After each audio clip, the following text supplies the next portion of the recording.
Assalamualaikum warahmatullahi wabarakatuh. Waalaikumsalam warahmatullahi wabarakatuh.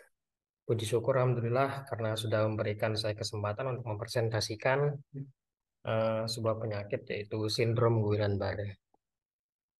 Jadi saya mulai saja. Sindrom Guillain-Barré adalah suatu kondisi langka yang menyebabkan mati rasa mendadak dan kelemahan otot yang dapat mempengaruhi sebagian besar dari tubuh Anda. Awal mulanya dari nyeri bagian kaki hingga dapat menyebar ke bagian lutut sampai leher dan juga dapat berpotensi untuk mengenai bagian kepala.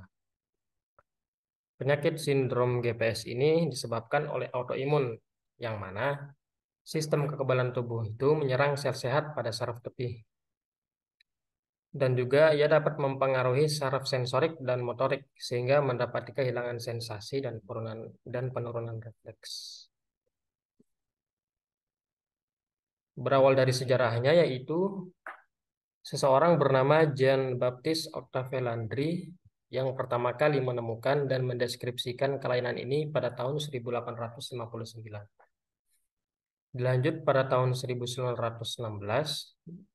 George Gulain, Jean Alexandre Barré, dan André Stroll mendiagnosis ada dua tentara dengan penyakit tersebut dan menjelaskan kelainan diagnostik utama, disosiasi albuminositologis, dan peningkatan konsentrasi protein cairan tulang belakang. Akan tetapi jumlah selnya normal, dan hingga saat ini penyakit Guillain-Barré syndrome ini masih dilanjut oleh penelitian.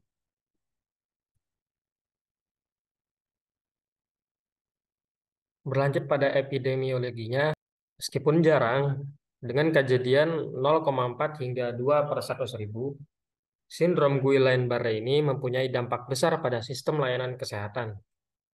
Biaya perawatan medis untuk pasien GBS diperkirakan mencapai $318.966. Secara keseluruhan, biaya pengobatan pasien GBS diperkirakan mencapai 1,7 miliar dolar per tahun. Laki-laki terkena dampak pada insiden yang sedikit lebih tinggi dibandingkan perempuan. Setiap tahun diperkirakan 100.000 pasien di seluruh dunia terjangkit GBS. Saya akan menjelaskan ada beberapa faktor. Yang pertama yaitu etiologinya, patogenesis, dan patofisiologinya. Dilanjut dengan gejala yang ditimbulkan oleh penyakit ini. Dan yang terakhir adalah komplikasi penyakit dan penanganan untuk penyakit ini. Nah,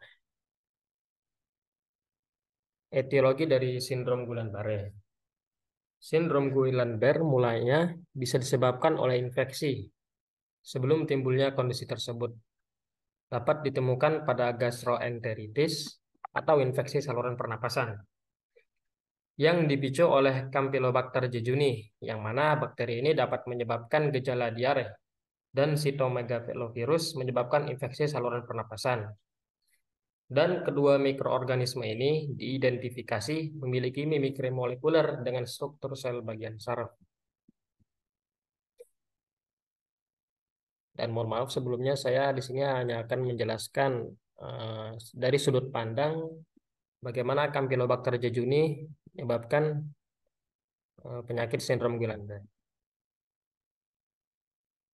Patogenesisnya, untuk memulai infeksi, Campylobacter jejuni harus menembus enterosit usus, lalu melepaskan beberapa racun seperti enterotoksin, sitotoksin, dan lainnya, hingga bervariasi dari satu tren ke tren lainnya, dan berkorelasi sampai menyebabkan radang usus kecil. Infeksi masih berlangsung, kemudian tubuh meningkatkan imunoglobinnya. Imunoglobin A yang berperan penting kali ini untuk melindungi daripada bakteri pada dinding usus. Ia melumpuhkan organisme, mengumpulkannya, dan mengaktifkan komplement untuk bakteri tersebut, serta memberikan kekebalan jangka pendek dari strain organisme yang menginfeksi. Bakteri terus berlanjut menjajah usus kecil dan besar, menyebabkan gejala diare inflamasi disertai demam. Sehingga antigen Campylobacter jejuni bereaksi silang hingga memicu penyakit daripada sindrom Guillain-Barré. Fisiologinya, disfungsi saraf pada sindrom Guillain-Barré disebabkan oleh serangan sistem kekebalan tubuh.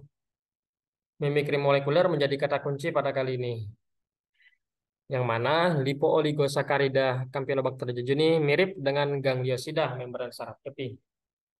Sehingga limfosit T membantu merangsang produksi imunoglobin A yang merupakan antibodi membran mukosa menargetkan kepada gangliosida yang terdapat pada lapisan mielin sehingga rusak.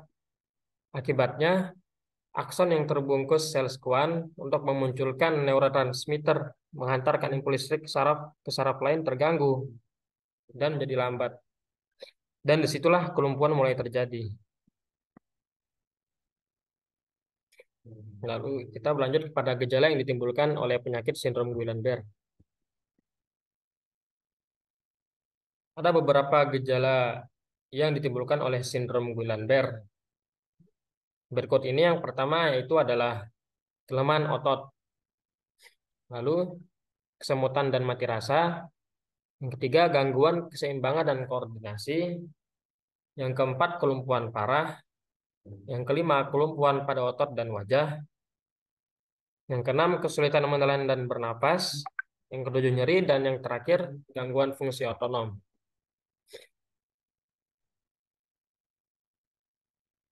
Dan yang terakhir adalah komplikasi penyakit dan penanganan.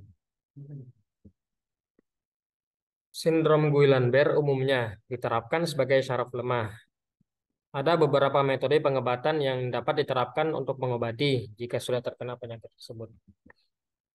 Melalui pengobatan seperti imunoglobulin intravena, perawatan medis darurat, plasmaferesis, disertai manajemen gejala, pantauan medis, rehabilitasi, dan pemantauan jangka panjang. Penting untuk diingat bahwa penanganan GBS seringkali bersifat multidisiplin, melibatkan berbagai spesialis medis seperti neurolog, fisioterapis, dan terapis okupasi.